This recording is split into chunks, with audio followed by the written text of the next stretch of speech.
I think it's just very interesting to talk about the fact that Byron Brown really didn't campaign at all, at least up until last week.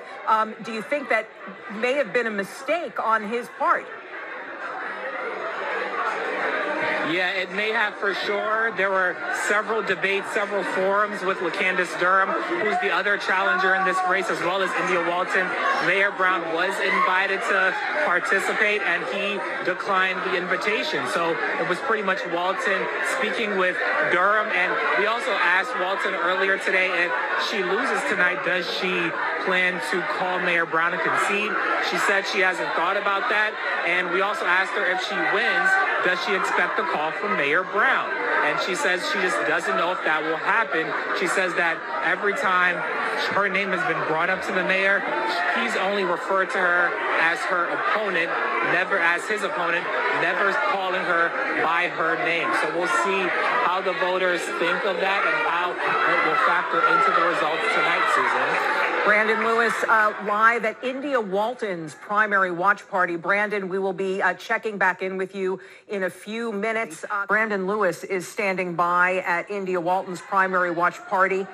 Wow, Brandon, it sounds like things are even more lively than they were before.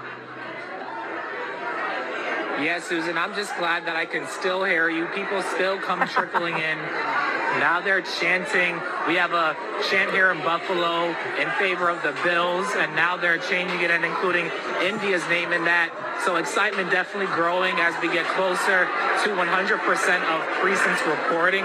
But at the moment, Walton still with the lead over incumbent Mayor Byron Brown, who was seeking an unprecedented fifth term in office. And yeah, she is going around speaking to everyone who came out. She talked about the mobilization efforts and just what it took, 100,000 plus text messages to the electorate. She talked about hundreds of people just today at polling sites, volunteers just helping out and getting her name out on primary day.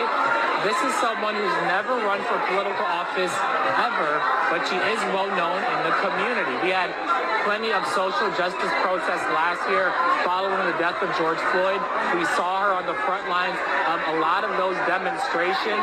She didn't just talk the talk, she also walked the walk. She has background in healthcare. She's the founding executive director of the Fruit Belt Community Land Trust, which really tries to bring affordable housing to the Fruit Belt section in Buffalo. So she's someone who has a name recognition throughout the city, and it looks like it's really paid off in this election on this primary day.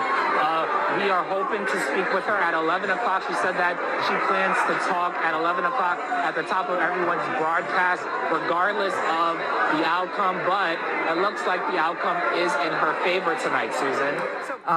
Brandon, are you there? Yes, I am here. It feels good to be outside now. It was so loud, so packed inside Poise, which is a restaurant in the Black Rock neighborhood here in Buffalo. People have been coming in nonstop throughout the night, and I hope you can see behind me still a party atmosphere. India Walton still out here speaking to her supporters, all the people who voted for her. Just where to start, where to begin. I know you spoke to Ryan Whalen, our political Capital Tonight reporter, earlier this evening, and he mentioned, or actually compared tonight's win to when Congresswoman Alexandria Ocasio-Cortez won. And India Walton, when she spoke to the media tonight, she said that she actually got a phone call from the Congresswoman.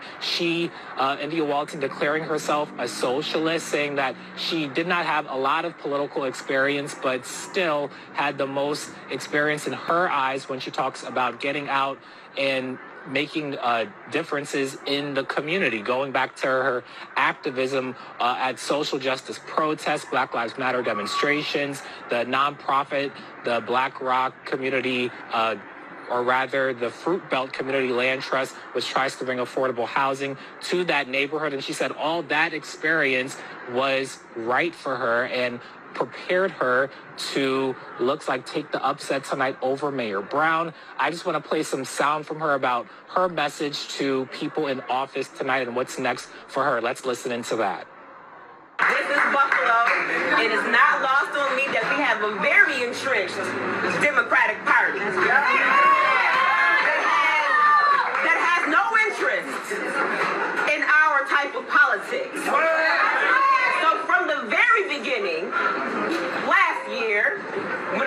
my island of misfit toys together.